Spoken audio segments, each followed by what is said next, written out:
Assalamualaikum warahmatullahi wabarakatuh. Banyak sekali pertanyaan jamaah, Ustadz kasih kami channel untuk kajian anak-anak muda. Di antara anak muda berasal dari Aceh, luar biasa, channelnya Maulizul Akbar Nak. Tonton, subscribe, like, share, komen. Assalamualaikum warahmatullahi wabarakatuh.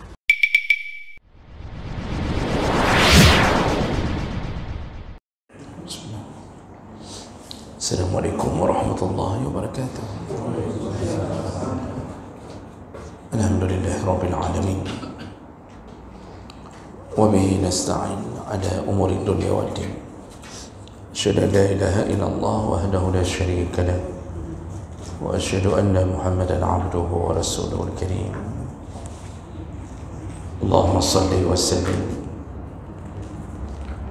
ala nabiyyina سيدنا المصطفى محمد وعلى آله وأصحابه أجمعين. أما بعد، رب اشرح لي صدري ويسر لي أمري واحلل عقدة من لساني يفقهوا قولي. Segala puji bagi Allah, kemudian salawat dan salam kepada Rasulullah, pada keluarga dan seluruh sahabat-sahabatnya yang Allah muliakan insyaAllah. Bapak, ibu, jamaah salat maghrib dan Aisyah, kita akan sambung pelajaran kita, dan malam ini menjadi malam penutup pengajian sebelum Ramadan ya, di jadual saya. Di pertemuan kita yang lalu kita sudah membahas tentang sunnah-sunnah dalam Ramadan. Juga kita membahas tentang perkara yang makruh dilakukan di dalam Ramadan ya. Jadi selama Ramadan jangan bersenda gurau di siang Ramadan, dan itu masuk perkara makruh karena dikhawatirkan akan jatuh ke dalam perbuatan terjadinya hubungan suami istri. Kemudian juga jangan menghabiskan waktu Ramadan dengan bermain-main, menonton. Jadi kita melalaikan waktu Ramadan dengan cara itu makruh.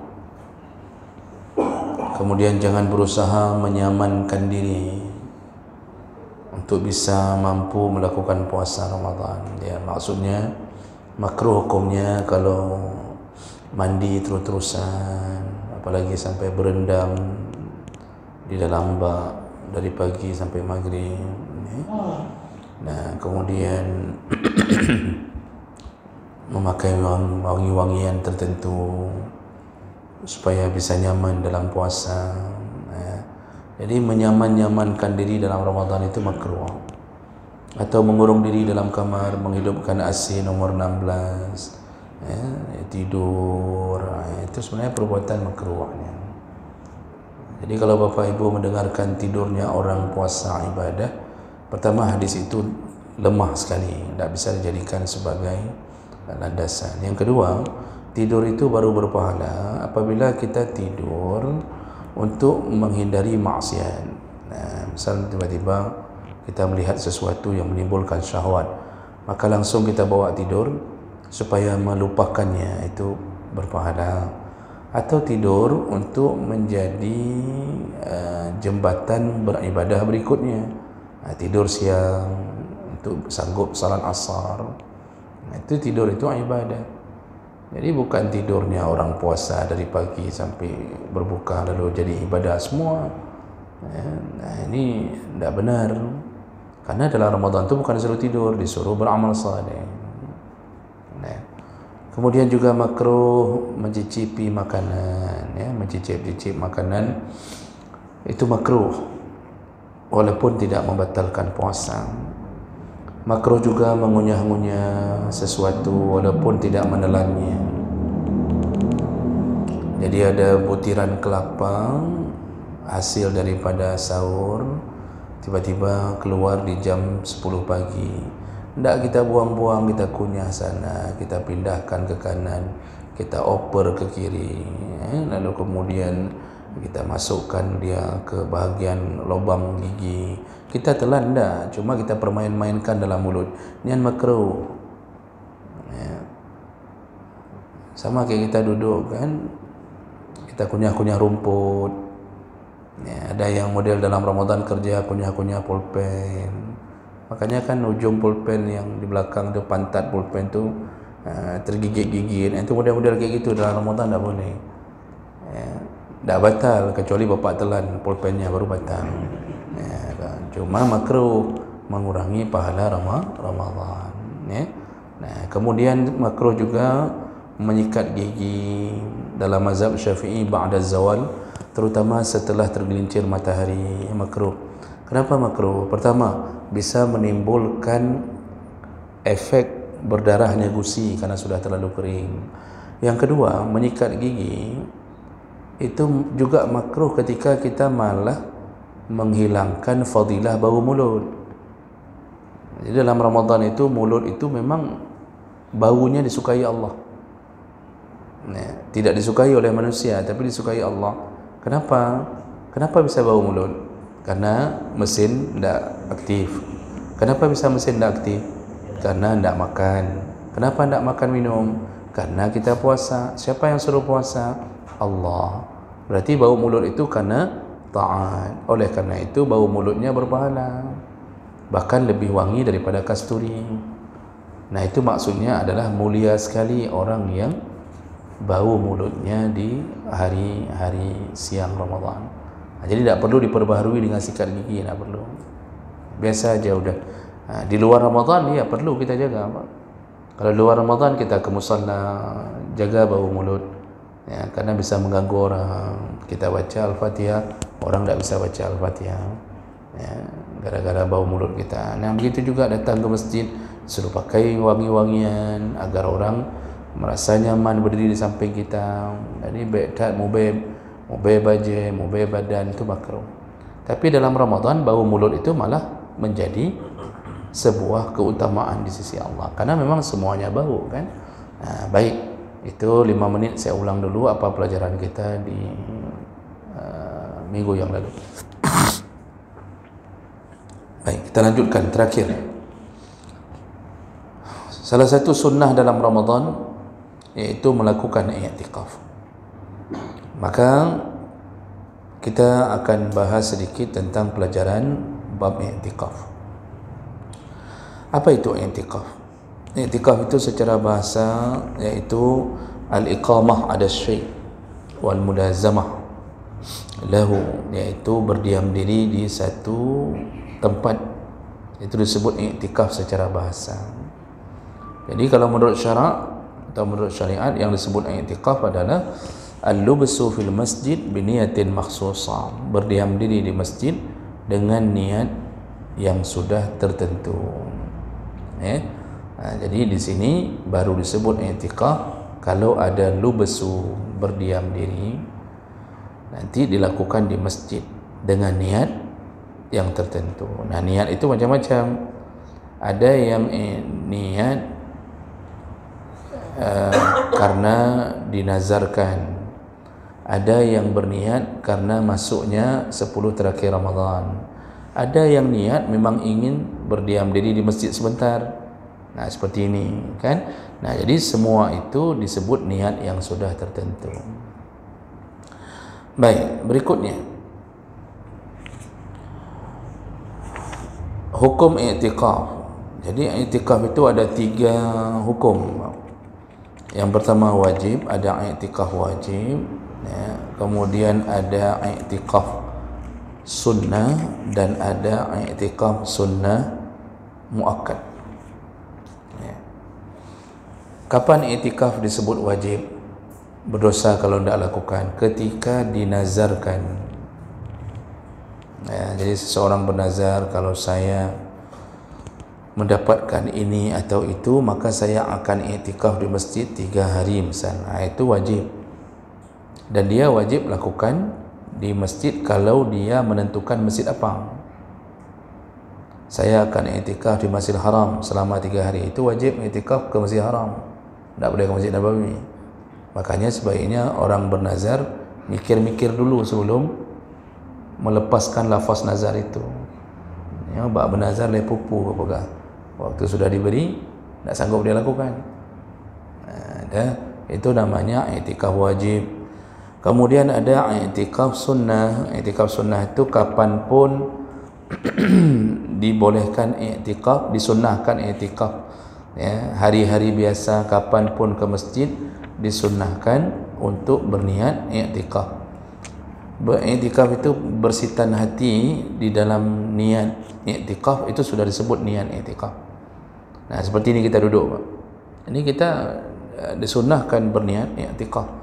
Jadi selain dapat pahala menuntut ilmu, bermajlis, juga dapat pahala i'tikaf. Ya. Jadi kapanpun, dimanapun, yang penting masjid. Jadi tak boleh i'tikaf di SPBU. Ya. Jadi i'tikafnya di masjid. Hanya sunnah biasa, hanya sunnah masuk i'tikaf. Asal masuk masjid langsung bersihkan hati i'tikaf. Ya, walaupun ada lafaz yang diatur oleh para ulama, nawaitul i'tikafa fi hadzal masjid lillahi ta'ala. Itu kalimat yang diatur. Tapi kita bersihkan hati begitu masuk masjid, saya i'tikaf. Ya udah, itu sudah masuk kategori i'tikaf sunnah. Nah, satu lagi i'tikaf sunnah muakkad. Ya, i'tikaf yang sangat dikuatkan sunnahnya. Kapan? Fi al-ashril awakhir min Ramadan, iaitu 10 terakhir Ramadan. Nah, itu hukumnya sunnah muakkad, sangat dikuatkan. Dan Nabi selalu melakukan itu. Nah, jadi itu 3 hukum i'tikaf. Apa tujuan kita beriktikaf? Jadi kelebihan orang i'tikaf itu, kalau dia sudah berniat i'tikaf, maka sepanjang duduknya berpahala. Di luar pahala tujuan dia berada di masjid, dia dapat pahala i'tikaf.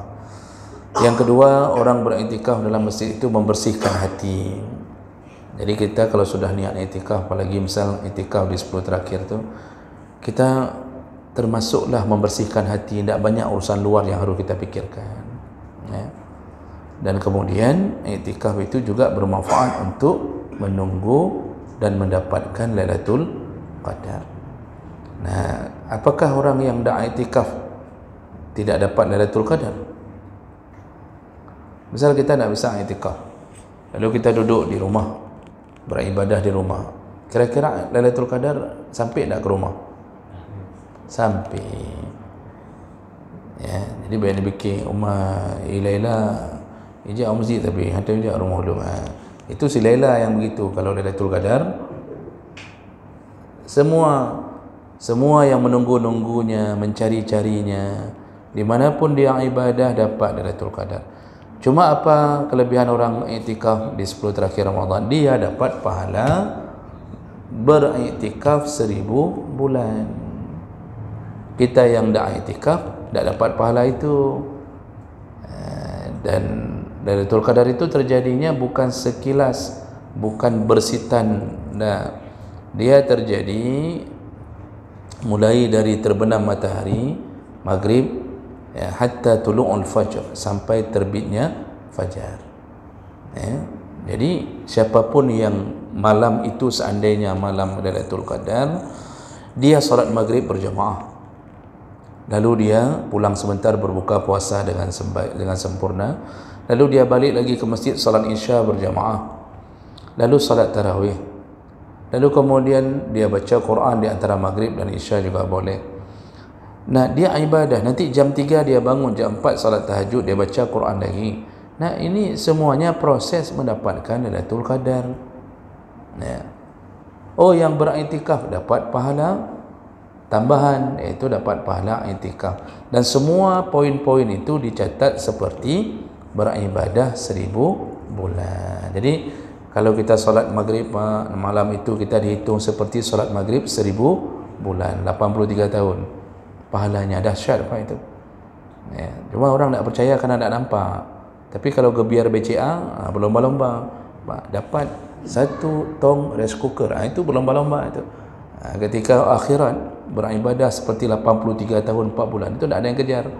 Jadi dia bukan bersitan, bukan sekilas lewat. Pas lewat tu kita dalam WC pula, dengar Datuk begitu keluar kita tanya sama kawan, patkah benar saatnya ban lewat Lailatul Qadar, barusan lewat Lailatul Qadar. Oh mak dong kutuk makin ban man agak hana merempak mungkin merempak dong pahala doa 1000 bulan. Oh panik.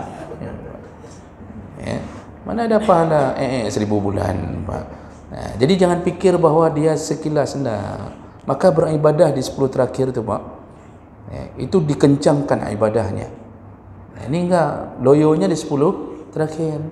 10 terakhir udah mulai masuk ke serba 35.000. Udah mulai Pak berantri di cula-cula istiqamah, antri di bulan ke kula. Itu tarawih tidak ada lagi. Maghrib mana mempat, duduk di kedai kopi. Itulah salah satu tipu daya syaitan dan nafsu yang sudah bekerjasama menjatuhkan kita. Seharusnya 10 terakhir itu makin kencang ibadah kita.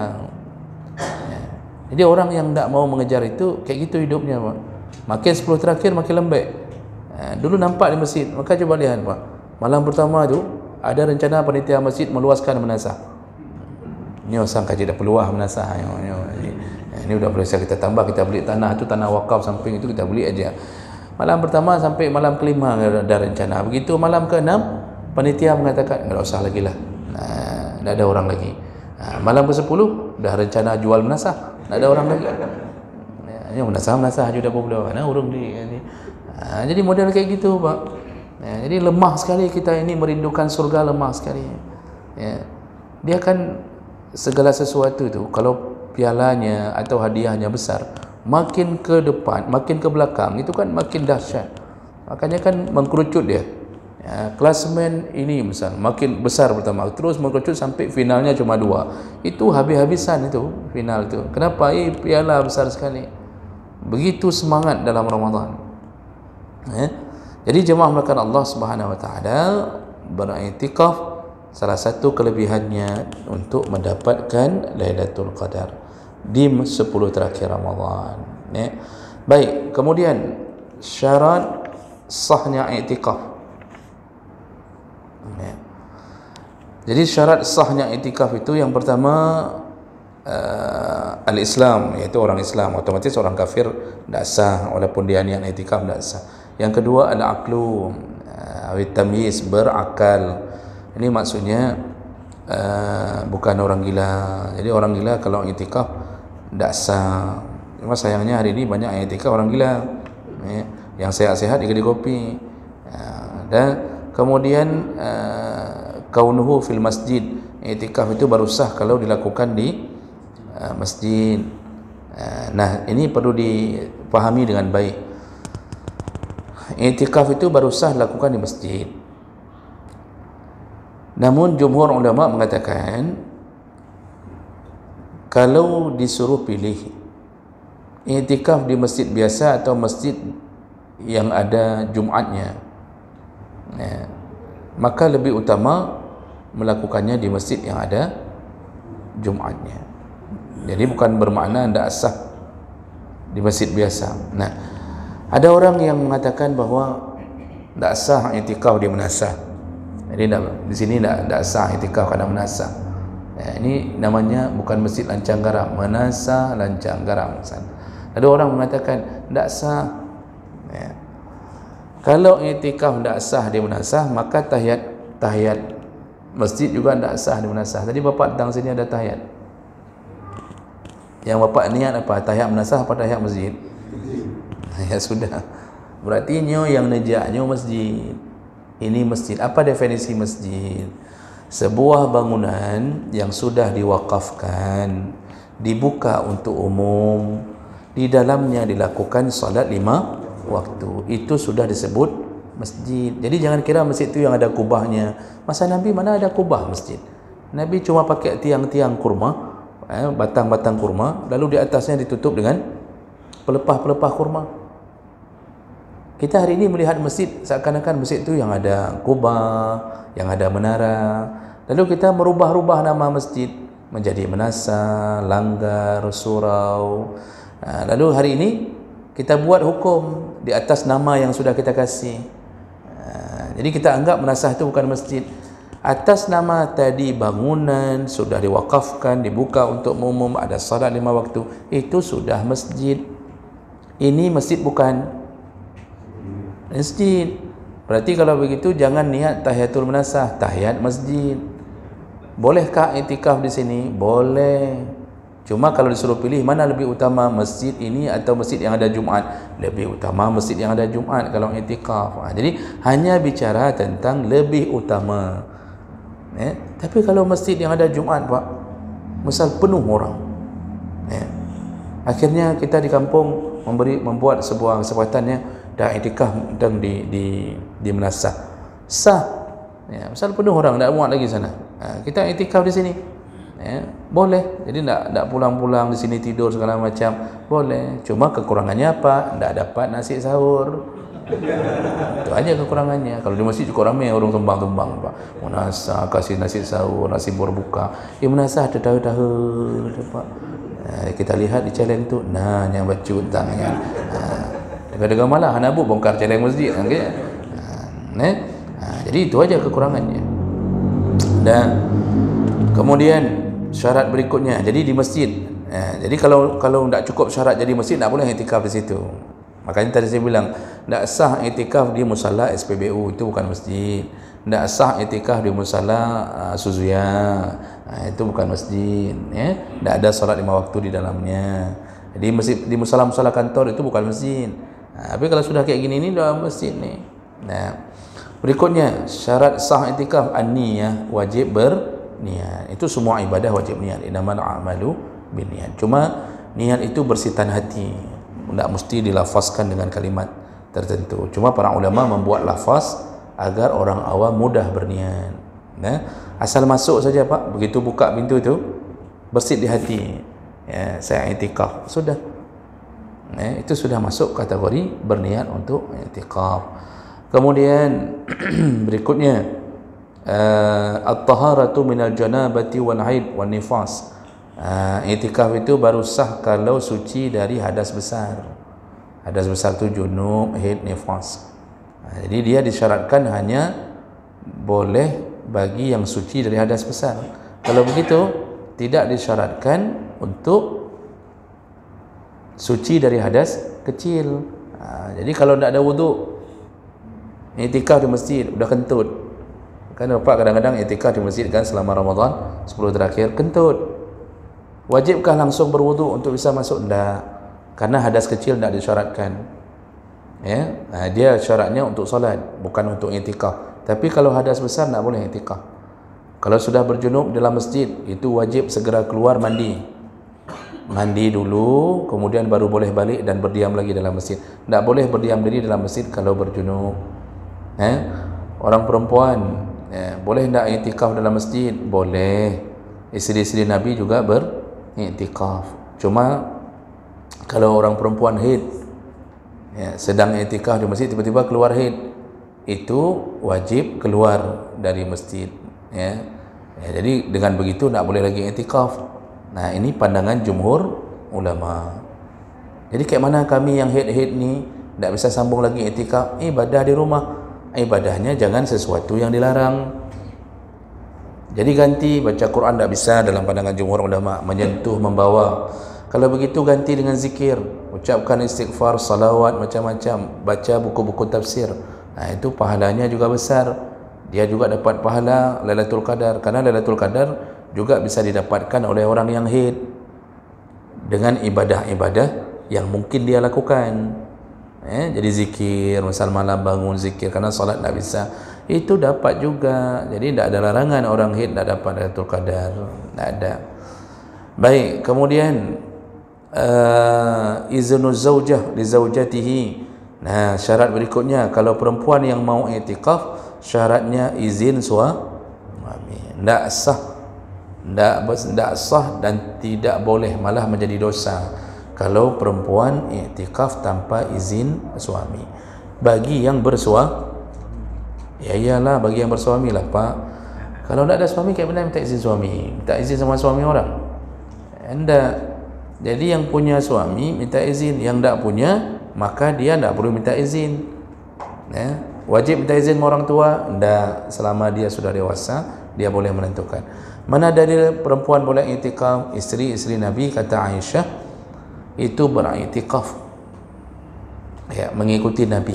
Bahkan sepeninggal Nabi pun mereka masih i'tikaf. Jadi kalau tidak diizinkan, jangan.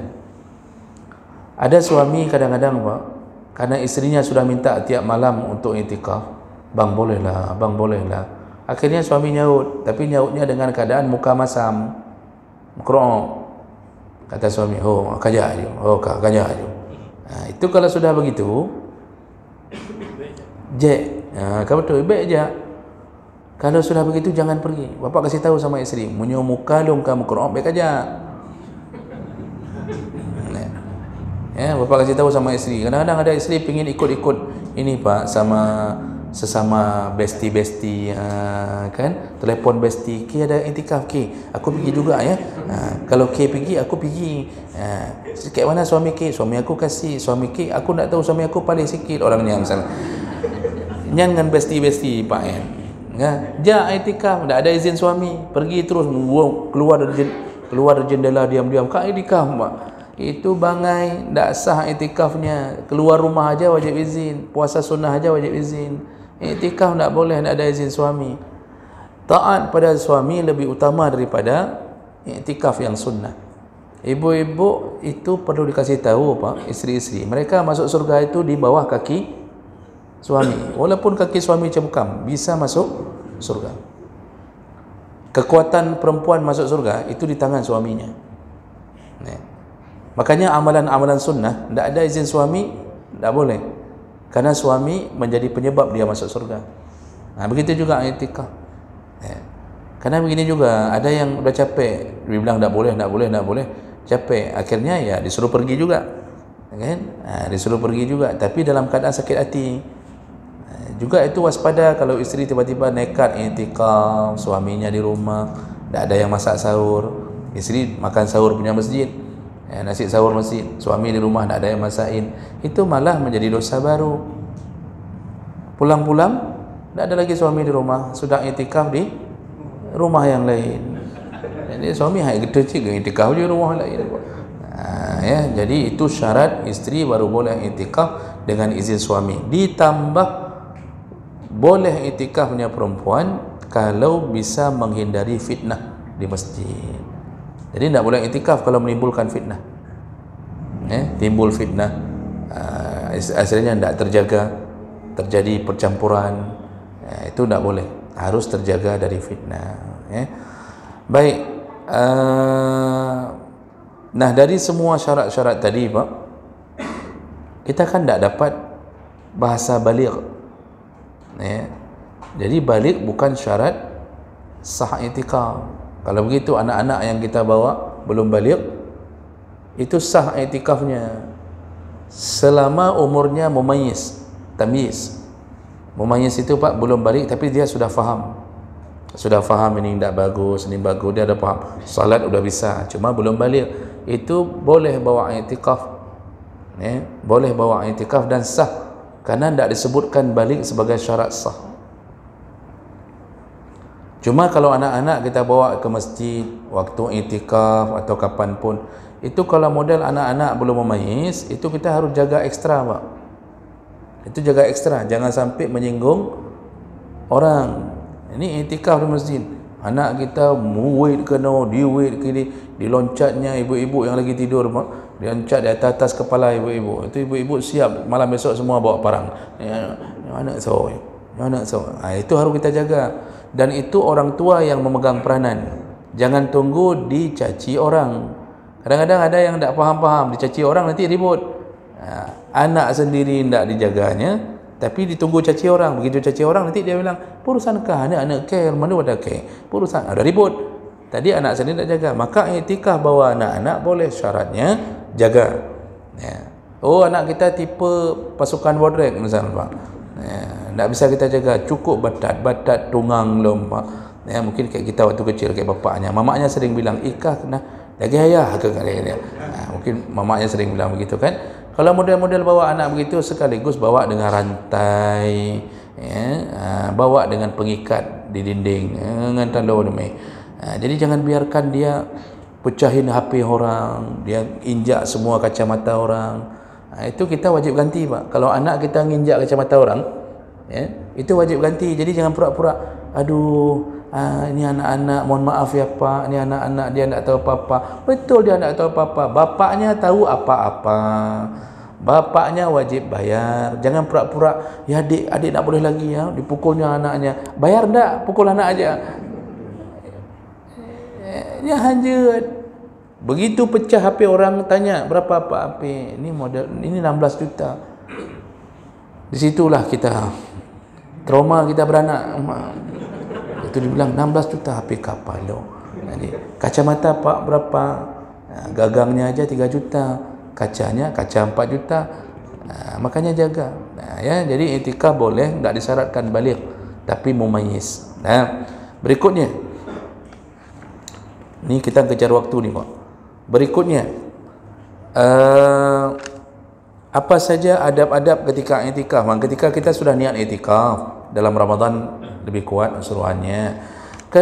Lalu kita masuk masjid ni, dah niat.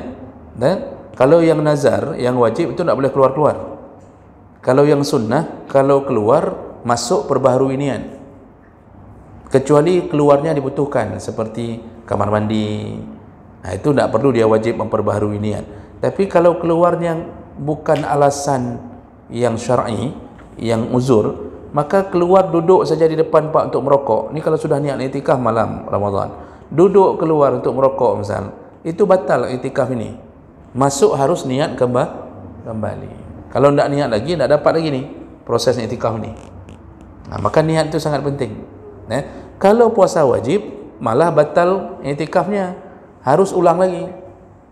Kalau i'tikaf wajib, i'tikaf nazar tadi, itu perbedaannya. Nah, jadi makanya datang malam ke masjid, udah duduk dalam masjid. Ini datang ke malam masjid, Pak. Kadang-kadang dia datang, tapi tidak ada masuk ke masjid, atau masuk sebentar niat i'tikaf, lalu duduknya di luar masjid, Pak. Bicara sama kawan, itu salah i'tikaf begitu. Makanya perlu tahu adab apa saja yang harus dijaga selama i'tikaf. Yang pertama, yustahabbu lil mu'takif al-ishtighal bi ta'atillah. Disunnahkan selama i'tikaf di masjid itu sibukkan diri dengan perkara-perkara taat, mulai dari salat, berbanyak salat sunnah. Salat mutlak boleh dilakukan berulang-ulang, Pak. Misal baca Quran, capek, lalu salat 2 rakaat, istirahat sebentar, lalu baca Quran lagi. Itu salat sunnah mutlak, dibolehkan kapanpun, dimanapun. Lalu kemudian disuruh banyak baca-baca Quran, disuruh banyak untuk berzikir. Lalu kemudian disuruh membaca sesuatu yang berhubungan dengan agama. Apakah baca tafsir, baca buku hadis, baca sirah nabawiyah, itu semua pahala. Itu yang disuruh di dalam masjid. Itu disuruh i'tikaf dalam masjid begitu, Pak. Jadi bukan i'tikaf masjid itu bawa bantal guling, langsung duduk di sudut masjid, masuk masjid tidur dia, Pak. Cokro dia tidur tu. Baru terbangun jam 6 subuh. Nasi sahur dah 6.4, itu tak betul i'tikaf begitu. Cuma pindah kasur aja ke masjid. Tak ada amalan. Orang tahajud, dia tak tahajud. Orang baca Quran, dia tak baca Quran. Jadi ini perkara sunnah. Jadi dia dapat apa? Ya dia cuma dapat pahala masuk masjid, tak dapat amalan-amalan selama i'tikaf. Kemudian disunnahkan untuk asyam. Sunnah hukumnya kalau bisa puasa. Maksud puasa di siangnya. Paling bagus i'tikaf tu sambil puasa. Ya otomatis kita dalam Ramadan kita akan melakukan puasa. Itu berarti paling bagus i'tikaf di 10 terakhir Ramadan. Kemudian ayakun al-i'tikaf fil masjidil jami'. Sunnah i'tikaf tadi dilakukan di masjid jami'.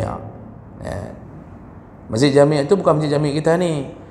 Masjidul jami', masjid yang ada Jumaat maksudnya. Jadi boleh pilih di antara masjid-masjid yang ada Jumaat.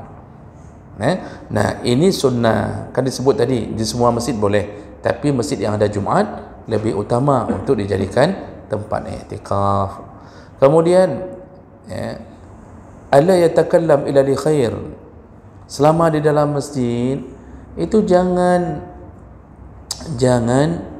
bicara kecuali yang baik-baik. Jadi jangan selama di dalam masjid itu kita ngupan, kemudian mengadu domba, kemudian membicarakan aib orang. Nah, itu semuanya membatalkan pahala i'tikaf. I'tikafnya sah tapi batal pahalanya. Jadi baik selama i'tikaf, ada yang model Pak, memang dia pinginnya i'tikaf sama teman tadi tu, bestie tu. Sama teman, itu begitu dilihat, kan tadi dia sudah telefon, pergi, pergi udah. Itu kasur tikar taruh berdampingan, itu tak baca-baca Quran, langsung mulai bicara, bicara tentang dulu pengalaman waktu di SMA, kayak mana mereka melakukan tawuran dengan anak STM, kan. Lalu kemudian habis-habis Pak mengupat kepala sekolah, mengupat itu duduk i'tikaf. Tapi sepanjang itu ngomong yang tidak bermanfaat, itu bisa hilang pahala i'tikaf. Lalu kemudian hindari selama i'tikaf ni makruh betul ni, hindari melakukan hijamah wal fasdu, jangan berbekam dan jangan fasdu. Fasdu mengeluarkan darah dari selain kepala, selain ini seperti donor, itu jangan lakukan ketika i'tikaf. Jadi kecuali tidak i'tikaf. Kemudian al-iksar min ta'ati sunnah as-sun'ah min sana'i kanasi saw. Makruh hukumnya membawa pekerjaan-pekerjaan ke dalam masjid. Contoh di sini Pak, al-khiyatah, menjahit. Apa teringat waktu viral tas rajut? Pada tahun yang kali itu yang viral tas rajut, di mana-mana tas rajut Pak, rajut ibu-ibu yang tidak ada kerja tu, semua merajut-rajut tas, habis benang-benang semua di toko-toko, habis semuanya benang-benang wall itu. Itu yang maksud di sini adalah jangan sampai bawa tas rajut itu merajut di dalam masjid selama i'tikaf. Jadi bawa peralatan, bawa jarum, bawa benang, merajut tu dalam masjid. Jadi bukan baca lagi Quran. Jadi buat tas. Nanti kan model tas rajut itu buat pantatnya dulu Pak, pantat tasnya tu buat, baru naik ke atas. Begitu naik ke atas rupanya sudah kebesaran pantat, bongkar lagi. Habis tu waktu sudah jadi setengah, kekecilan pantat, keraya badan. Jadi bongkar, yang kenyambut nak i'tikaf.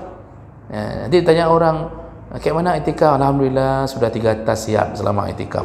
Nyambut bangai waktu i'tikaf. Apalagi kalau sampai bawa mesin cuci, kemudian bawa mesin jahit. Ada yang bawa laptop Pak. I'tikaf kan bawa laptop, kemudian kerja punya kantor Pak. Itu enggak solat-solat tu. Kerjanya dibawa ke masjid. Itu makruh. Makruh. Jadi cuma memindahkan saja dari rumah menuju ke masjid. Ada yang pindahkan menonton. Jadi nonton di rumah, biasanya nonton. Cuma karena ingin i'tikaf, bawa laptop, nontonnya di masjid. Kenyan buat-buat di pebangai-bangai rejin, itulah dia. Jadi jangan sampai juga HP melalaikan kita dari i'tikaf. Itu HP Pak, Masya Allah, pegang HP Pak, sampai tangan kanan sudah kebas pindah ke tangan kiri. Ke tangan kiri sudah kebas, kemudian dia taruh di jidatnya. Poin penting bisa dihadapi, ditaruhnya. Kemudian dia capek semua, ditaruh di dadanya. Baru dia ucap la ilaha illallah Muhammadar Rasulullah. Mati aja orangnya. Jadi sampai segitunya orang habis-habisan dengan HP, tapi niat i'tikaf. Itulah bodohnya. Coba lihat nanti orang i'tikaf sekarang Pak, sibuk dengan HP, di mana-mana HP semuanya.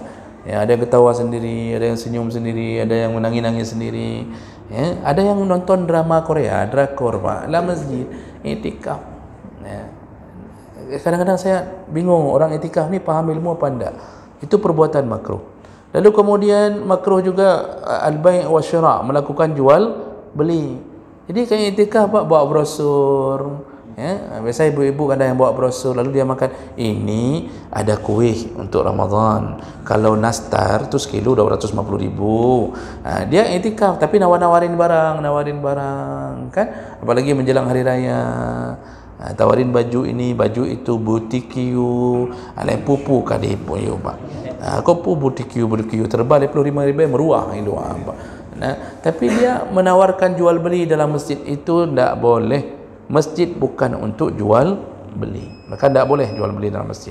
Maka iktikaf itu yang benar. Dan terakhir, pembatal iktikaf, baru batal iktikaf kalau terjadi hubungan suami isteri. Ini maksudnya bukan terjadi hubungan suami isteri di masjid. Bagaimana terjadi hubungan suami isteri di masjid? Maksudnya kita keluar lalu pulang ke rumah terjadi hubungan suami isteri, batal iktikaf itu. Harus mandi dulu, pulang balik lagi niat baru. Kemudian keluar dari masjid dengan sengaja tanpa hajat, itu batal iktikafnya. Kalau iktikaf sunnah dalam Ramadan, Pak, begitu keluar tidak ada hajat, duduk-duduk saja, balik niat yang baru. Kemudian murtad, pingsan, gila, haid, nifas, itu semuanya membatalkan iktikaf. Ya, okey, baik. Ini tentang pembahasan iktikaf. 2 menit, 3 menit. Ada yang ingin ditanyakan Bapak Ibu? Ada yang ingin ditanyakan, silakan. Kalau tidak ada jangan dipaksakan. Tak usah mikir pun, Pak.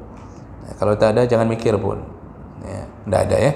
Okey, baik. Kalau tidak ada berarti indikasinya paham semua atau tidak paham semuanya. Antara dua itu aja, Pak. Karena kalau orang tidak nanya apa-apa, itu antara dua itu. Bisa jadi paham semua, bisa jadi tidak paham semua. Jadi tidak tahu mau tanya apa. Belum ada bayang baju pelepu misal begitu. Ya, tapi tidak apa-apa. Duduk saja dalam masjid, dengar ilmu sudah dapat pahala. Walaupun tertempel di dinding-dinding masjid, sudah terngantuk-ngantuk, tetap dapat pahala. Makanya berulang-ulang saya mengatakan saya tidak pernah menegur yang tertidur, tidak pernah saya tegur, karena datang saja sudah dapat pahala. Walaupun setelah mengaji dia tanya, ada ustaz tadi? Tetap dapat pahala, tetap. Sampai dia tidak tahu ada ustaz apa tidak tadi. Tingkat parah dia nak urun ke pengajian. Baik, demikian Bapak Ibu, kita cukupkan. InsyaAllah kita bertemu setelah hari raya di jadual yang akan ditentukan kemudian insyaAllah. Baik, kita tutup dengan kafarah majlis. Subhanakallahumma bihamdika asyhadu an la ilaha illa anta astaghfiruka wa atubu ilaik. Wassalamualaikum warahmatullahi wabarakatuh.